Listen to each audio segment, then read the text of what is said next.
Good day, you dirty rotor trash. One of the questions that I've heard discussed recently is what kind of luggage is best? My company paid for my luggage, so I'm certainly not an expert in that realm. What I have works, so I'm not really looking for anything. Let's see if we can figure out how to pack your bags once you have that perfect luggage.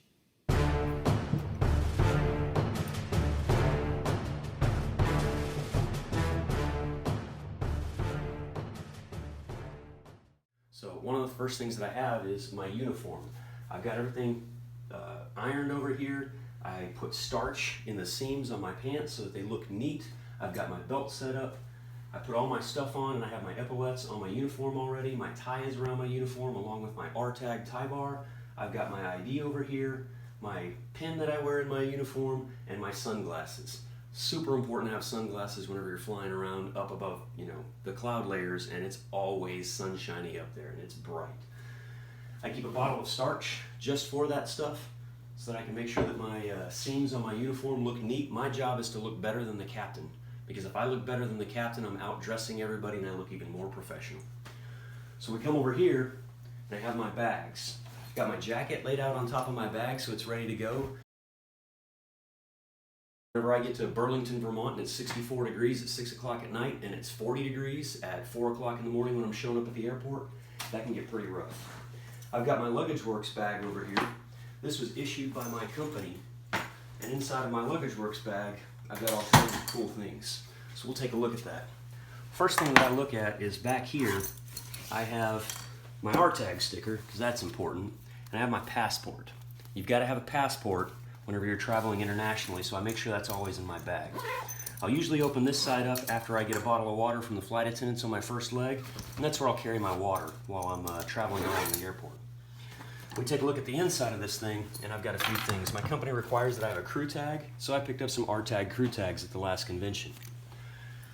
Back here, in the pocket that I keep accessible to all the passengers whenever I put it in an overhead bin on my aircraft, I have flip-flops. If you're going to steal something, I want you stealing something that's not really valuable to me. So if I lose flip-flops, no big deal. I just won't wear flip-flops on this trip. On the other side, I've got a few things. I've got a couple of extra epaulets, and you can see that I keep a decent amount of Splenda because that's what I drink in my coffee. With that, I also have my buddy Wyatt's R-tag tie bar. We come over to this pocket, and I've got a couple of little things in here that I keep. There's a spare tie. This is the one that was issued by my company. And then I have a lint roller to make sure that the golden retriever that we have doesn't leave all of his hair all over my dark blue pants. And then going into the main compartment, I keep a spare shirt. I keep a pair of some street clothes. There's some jeans, some shorts, and then I keep 2 polos so that I have something nice to wear. You think, why don't you bring t-shirts? Well, we'll get to that in a minute. I have a toiletries bag, showing my Army heritage, I guess.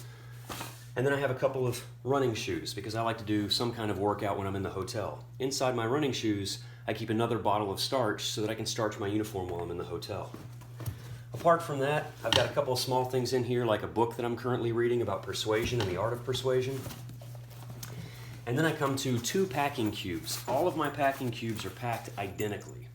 And I usually keep about 2 of these at home that are packed and ready to go, and then I'll take 2 with me on a trip.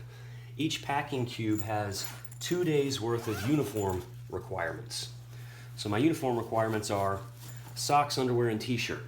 The uniform can kind of be recycled. I sit in an air-conditioned airplane all day, but I'd like to wear new socks, underwear, and t-shirt every day. And I roll those up with socks, underwear, and a t-shirt. All of these are set up the same way. This happens to be a Texas A&M workout shirt with some shorts and a pair of socks inside of it.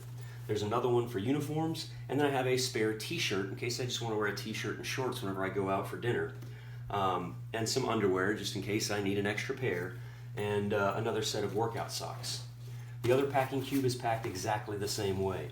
So these packing cubes I got off of Amazon, and I'll try to put a link in the description for these packing cubes, but they fit right inside my Luggage Works bag. If I had to, I could fit like 6 of these stacked up here, but then I'd have no room for shoes, no room for extra clothes, and it would really just be socks, t-shirts, and underwear. But that's basically how I pack. I can take one of these if I'm only going to be gone for a couple of days. If I'm going to be gone for 4 or 5 days, I'll take 2 entire packing cubes with me. Now that we're done looking at inside the rollerboard bag, we'll take a look at my computer bag that they gave me. So the company issued this to me. Here's the shoes that I'll wear if I get a phone call today for reserve.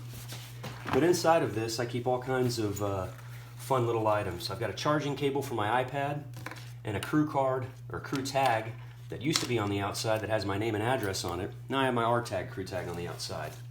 On this lanyard, I have all of my FAA certificates and some company things that'll help me figure out what my crew duty day limits are. I've got the charging brick for my iPad cable. Nothing else really in there. This is my Clarity Aloft headset that I got with the RTAG discount. It works out pretty well, but unfortunately it doesn't fold too well. So I'm not really sure how much I really like that. Inside this little pocket I've got a couple of pins that I keep just in case I lose my special pin. I've got a little bit of snowman poop, which is really just some nice little gum that keeps your breath fresh. A camera in case I see something cool like flying directly by the Statue of Liberty or the Capitol building on the river visual going into DCA. I've got my walk around highlight, my magic vest there that keeps me safe when I'm doing a walk around. I've got my charging brick that I'm required to carry. It's got to be inside of a Ziploc bag so it doesn't short circuit or do anything crazy. And then I've got the notepad that I'll usually use whenever I'm flying. I've got another book that I carry with me that I read. And then I've got a Kindle inside of one of these pouches in here as well. When I come to the inner one, this is where I keep my work iPad, my personal iPad, and my QC35 headphones. So whenever you're deadheading, I can put those on and not have to hear the screaming baby 2 rows behind me. And then occasionally, I will bring a laptop if it's a longer trip or I know I have a longer overnight, say 16, 18 hours, and I can kind of goof off and look at the internet or work on some of these videos. The other things that I bring along with me, got my Log10 Pro pilot logbook stuff that I had for the RTAG convention. I've got my FCC certificate that I'm required to have, and I have my medical. I keep these inside of little page protectors just so they stay safe and nothing gets torn up.